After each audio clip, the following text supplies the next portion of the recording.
And so what would be a night of storytelling without looking at love from the angle of the Brothers Grimm? And so here we are with the 3 snake leaves. Once there was a very poor man with a grown son.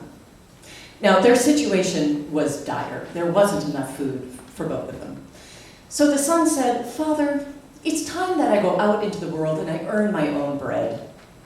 So there were hugs and tears, and the father waved goodbye to his son as he walked down the road out of the village. Now it turns out that the king in a neighboring kingdom was at war.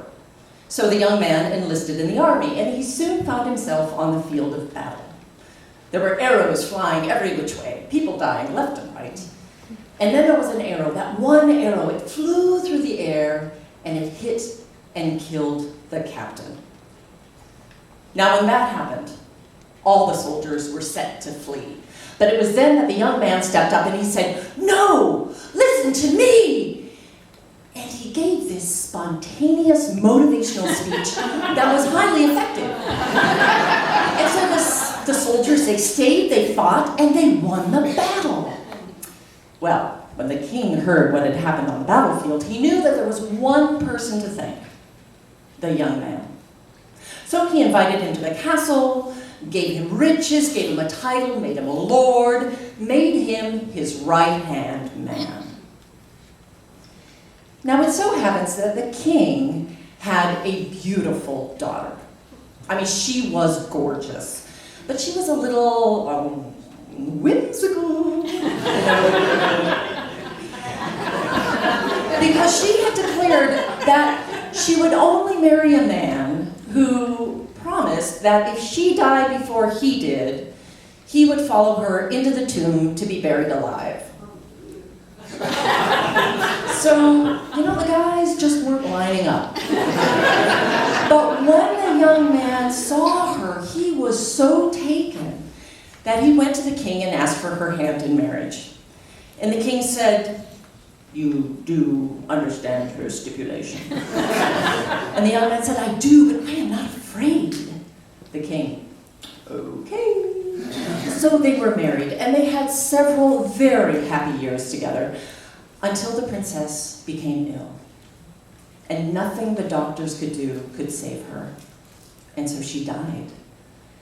And suddenly, the seriousness of the promise the young man had made descended on his shoulders. What was he thinking?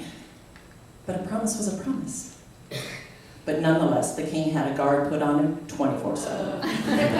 So then the day came where the body of the princess was brought into the tomb, and then the soldiers put inside the tomb a small table, chair, 3 bottles of wine, 3 loaves of bread, 3 candles, escorted the young man inside, shook his hand, wished him luck, and sealed him inside the tomb.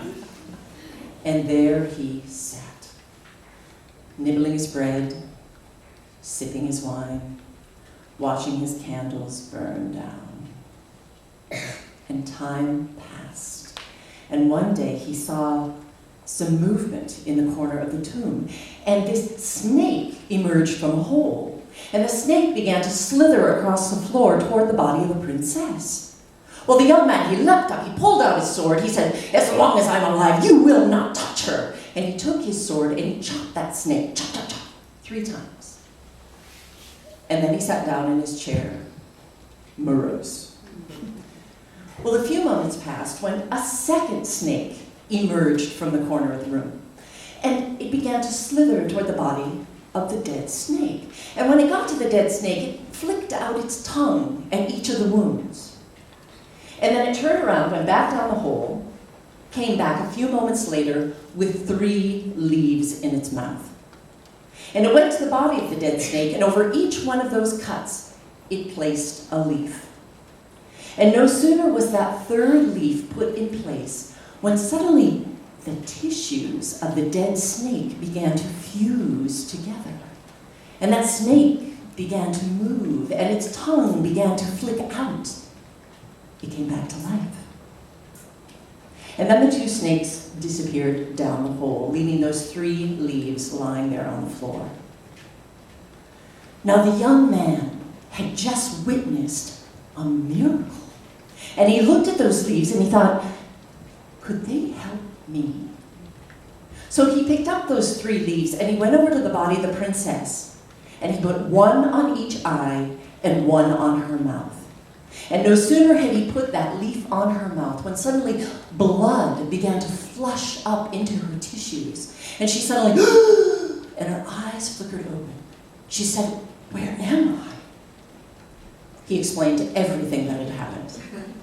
And then he gave her some bread, gave her some wine, and when her strength returned, they went to the door of the tomb and they began to pound on that door, shouting to be let out. Now this was a little disconcerting for the guards, standing just outside the tomb. So they went and told the king, and the king said, well, I was kind of expecting something like this. But they said, Your Majesty, no, there are 2 voices.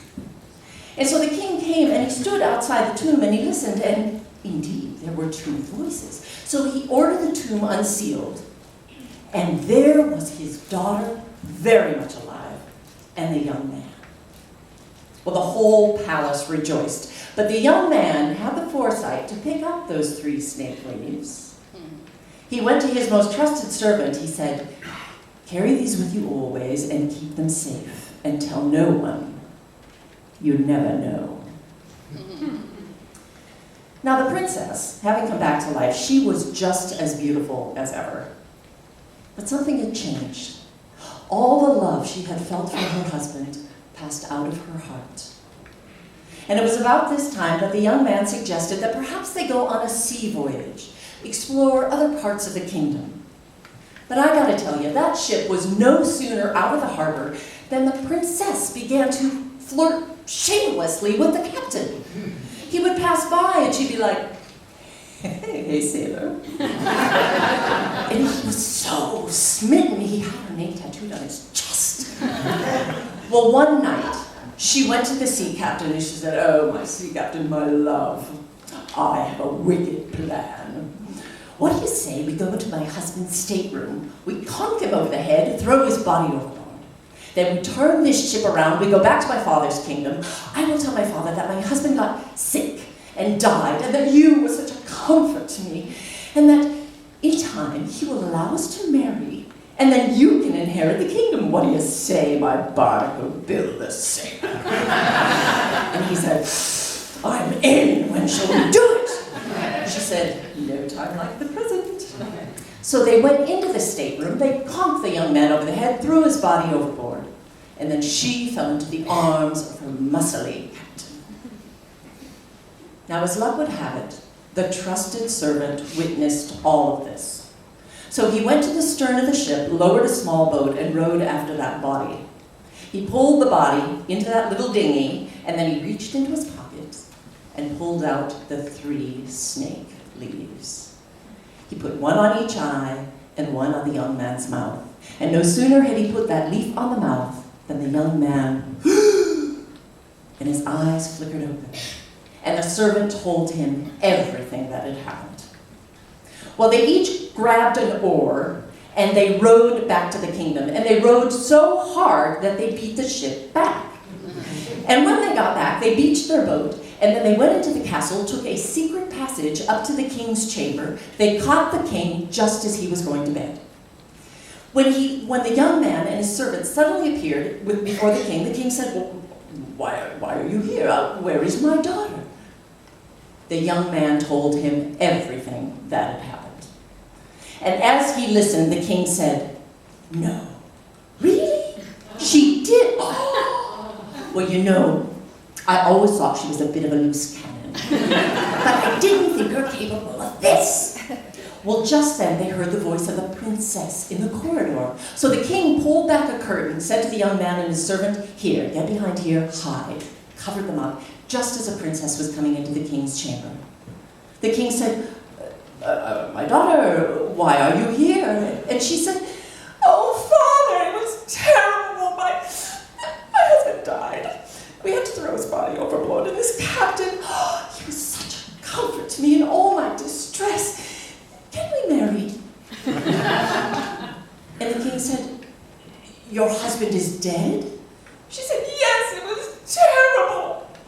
The king said, "Well, I shall bring him back to life." And so the king pulled back the curtain, and there was the young man and the servant. Yeah. Awkward. The king said to the princess, "After everything he did for you, he was willing to give his life to you, and he brought you back to life, and this is the way you treat him? For this, you shall be punished." And so the princess and her precious sea captain were sealed into a small boat, into the bottom of which many small holes were drilled. And then they pulled that boat out to sea, where it sank slowly beneath the waves. Glug, glug, glug. Join me with that. Glug, glug, glug. The three snake leaves from the Brothers Grimm.